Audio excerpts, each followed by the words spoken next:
hit the button. Well, good morning. Good morning. Good morning. Brand new baby. There's a lot of places we could be that aren't as great as this place. Yes? Yes. And you couldn't have community with people without people online or in the room. Turn to somebody and say, glad you came today. Glad you came.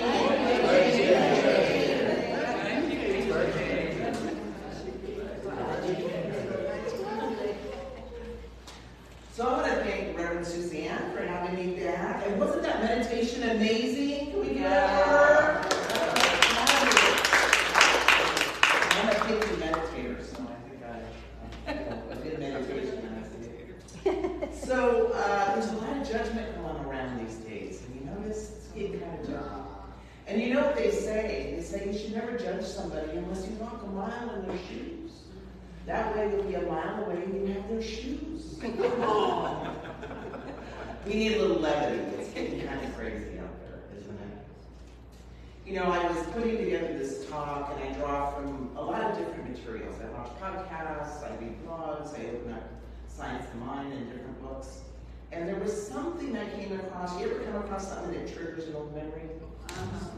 Well, I had this old memory drop in about this huge question, and this is when I was really getting into Science of Mind, right? Because we know our minds outpicture, right? Thoughts are things.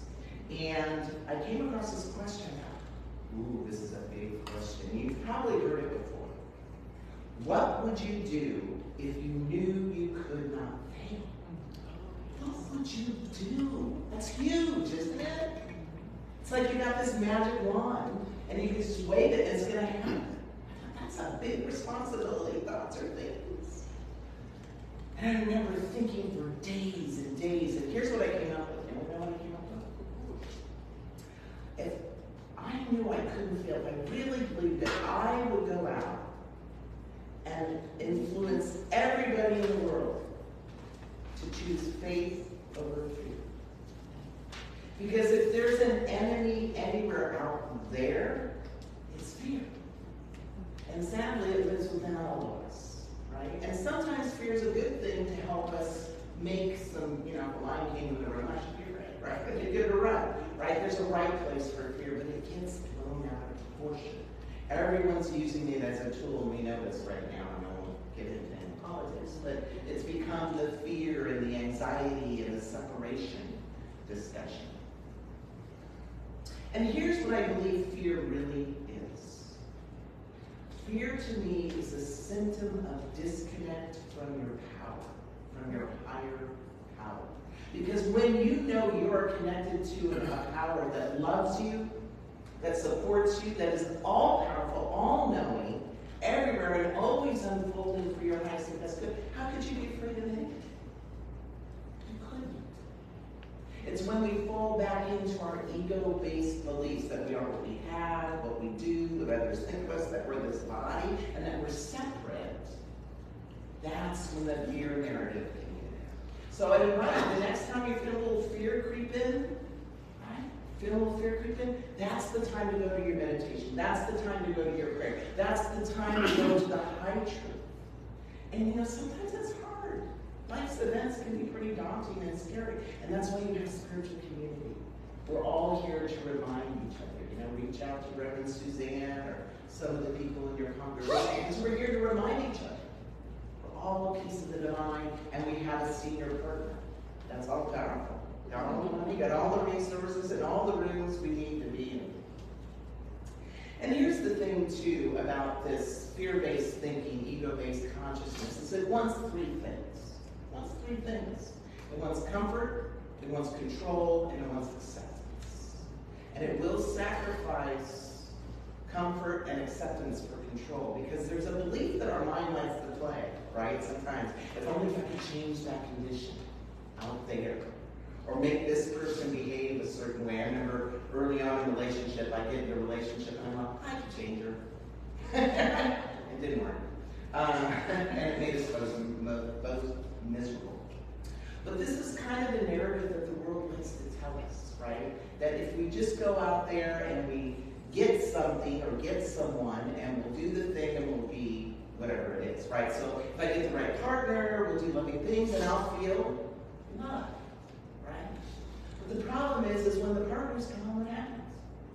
The love leaves. It's actually the opposite, right? It's when we're being loved, we do loving things, and we'll always have love. I think that's what Jesus meant when he was at the well with the woman. He said, look, if you drink of these waters, the thinking and programming of the world, you're going to thirst again. But if you drink of my waters, you'll never thirst again. If you drink of the waters that the kingdom of heaven is within you, the joy, the peace, the serenity, right here, you'll never thirst again. But the world keeps pushing us. Madison Avenue says to get those shoes. You're going to get that person. So it's a struggle. We've really got to stand guard at the doorway of our mind. I remember when I drank, and I'm going to use the term, the Kool-Aid of the world. And I did it all. I ran up the ladder of success. I got the promotion. I got the house. I got the partner. I had a perfect window dressing life. And I was miserable.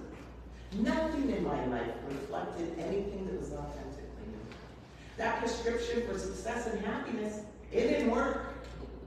I conformed to the thinking of the world. And I felt more in prison than I ever did before. You know, the velvet handcuffs where you can't leave the job because you got too many bills? Yeah. John F. Kennedy said this. He said, conformity is the jailer of freedom and the enemy of growth.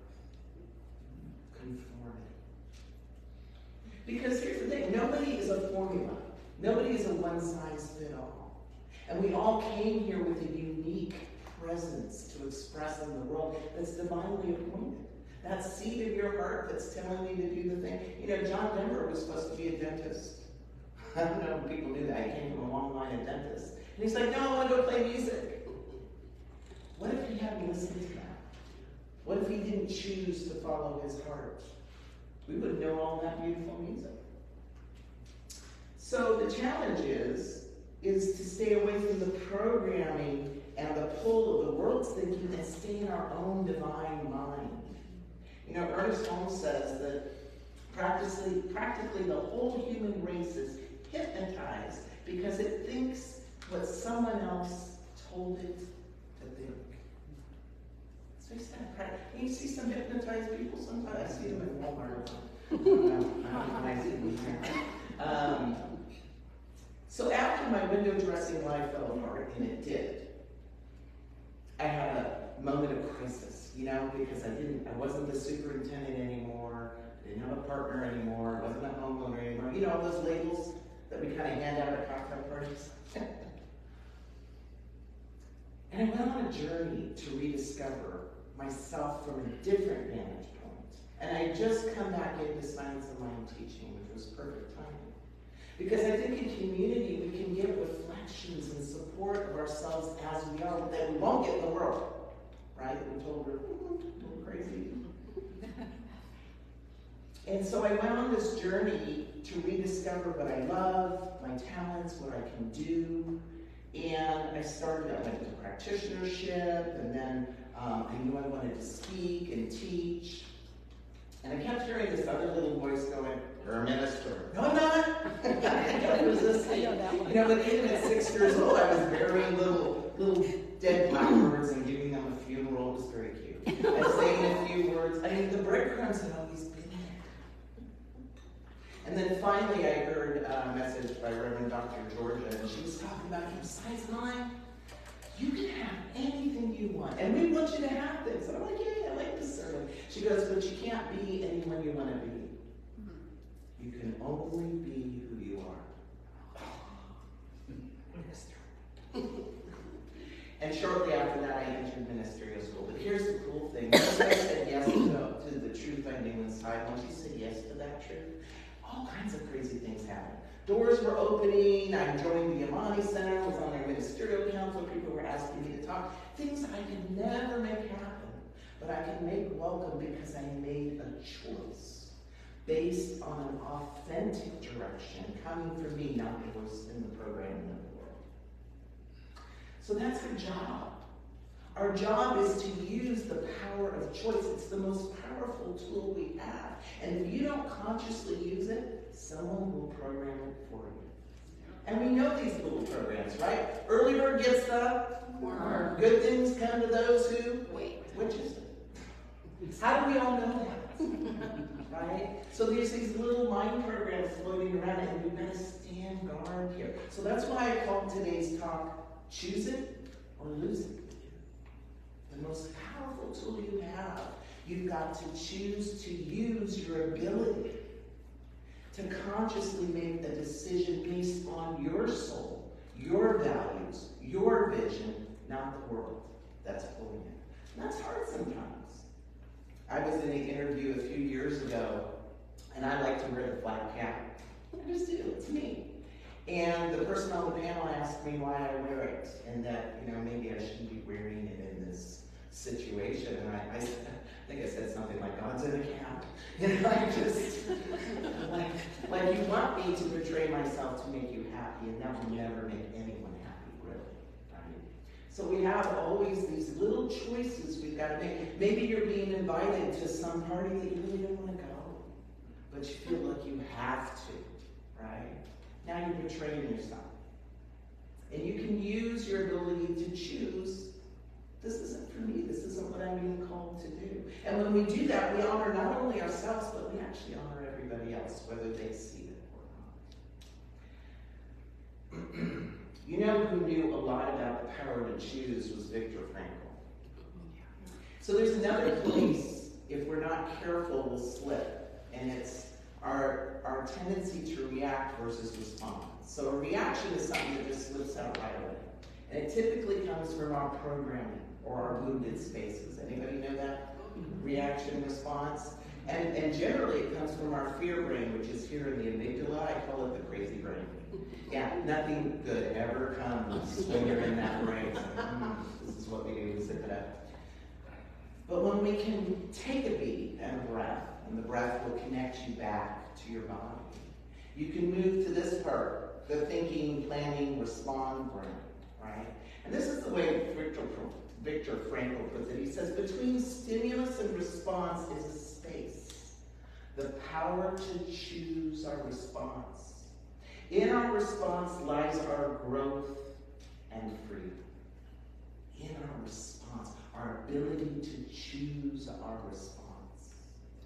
Anybody ever said, that person made me mad? Come on, tell the truth in church. Right? Nobody can make you mad. Sorry, you can't do it. You were a participant in that, right? So we got to grab that moment of space in between. So one of the Bible verses I really love, and the Bible is just a metaphysical handbook. When we really break it down on spiritual laws. And it gives us some direction about how to use choice and get beyond this programming of the world. And it's in this one verse. Ask, and it shall be given to you. Seek, and ye shall find. Knock, and it shall be opened unto you. And I want to break that apart a little bit so that you can really use it. Because sometimes you ever hear something that sounds really good, but then you're like, oh, how do I use that? Right? What does that really mean? So let's take the first part, ask. So ask. And so what I would invite you to contemplate is, what experience do I want to choose in this moment? What experience do I want to choose? Notice I didn't ask you what you want. Because we never want the thing for the thing. Did you know that? We never want the car or the house or the partner or the money for the thing. We want for how it makes us feel. Right? So what experience do I want to choose in this moment or for my life? Because now you're focusing your mind on the end product. I want more love. I want more peace. Who wants more peace? Who wants more joy? That's what you want God qualities. So when you start there with your ask, how can I bring more love into my life? How can I bring more peace? How can I bring more joy? Because we know the formula now, right? The spiritual formula, the waters that never run out. We can be more joy. We can be more love. We can be more peace. And we'll multiply that experience. We've got to start with that question in our ask. The second one is to seek. Now I'm going to invite you to ask yourself, where will I choose to look for it?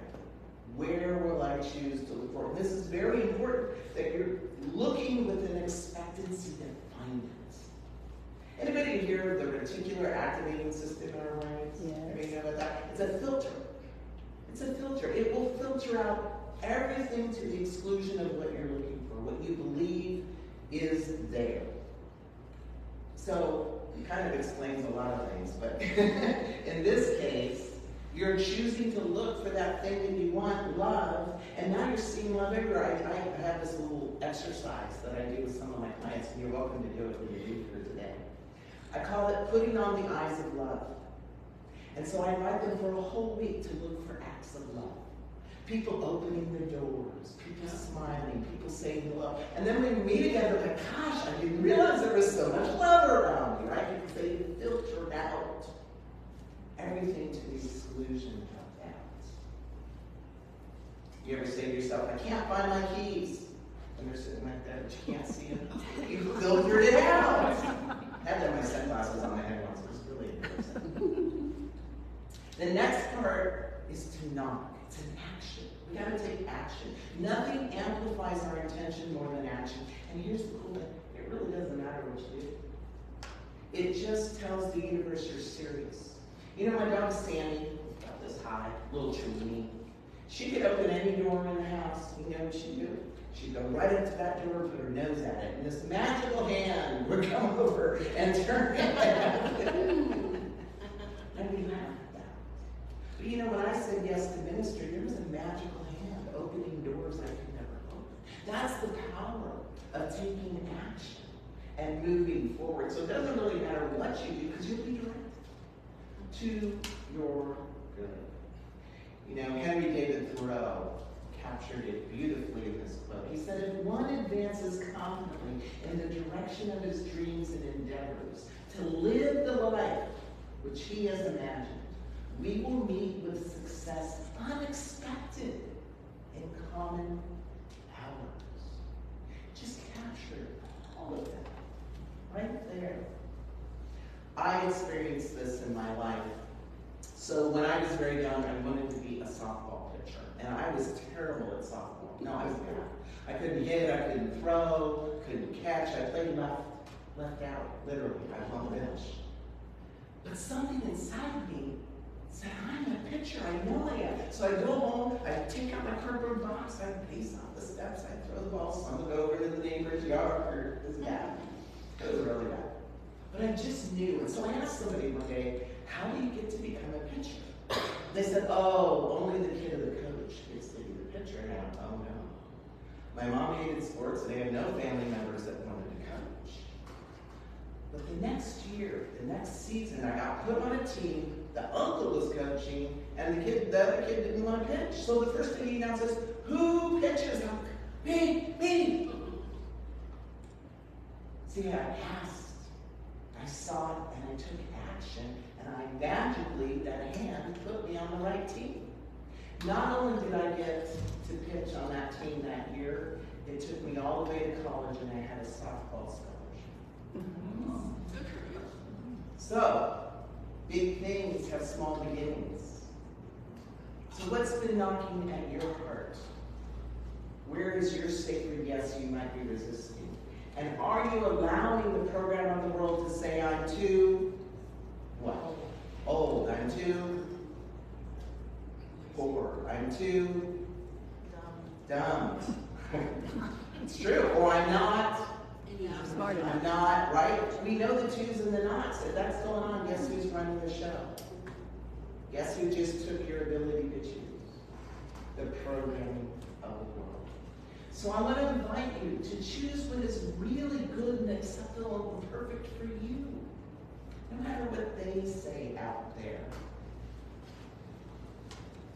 And to be the good you want. You are an endless fountain of all the things that you want to feel. The joy, the peace, the abundance, the prosperity, the wholeness. And then use this powerful formula for our unfolding to ask, to seek, and to act. It has magic, it has power. And I want to leave you with a beautiful quote from tinybuddha.com. Love this website. It's entitled Choice. Choice is the most powerful tool we have. Everything boils down to choice. We exist in a field of infinite possibilities. Every choice we make shuts an infinite number of doors and opens an infinite number of doors. At any point, we can change the direction of our lives by a simple choice. It's all in our hands, our hearts, and our minds. What will you choose today? Blessed be. Let's take this message.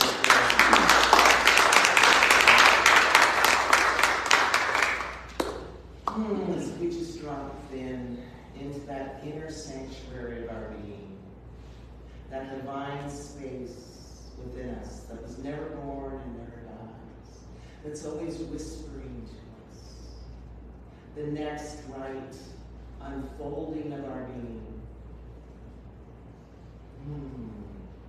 I just give thanks. I give thanks for this powerful connection to the divine, this all-loving, all-powerful, all-knowing presence that is moving all the pieces around, shutting the wrong doors and opening the right ones. And I give thanks for the power of community. Lord, He'll see us out, keeping the lights on and the doors open and the beautiful people coming through the doors. Where two or more gather, expanding the intention of spirit. Thank you, thank you, thank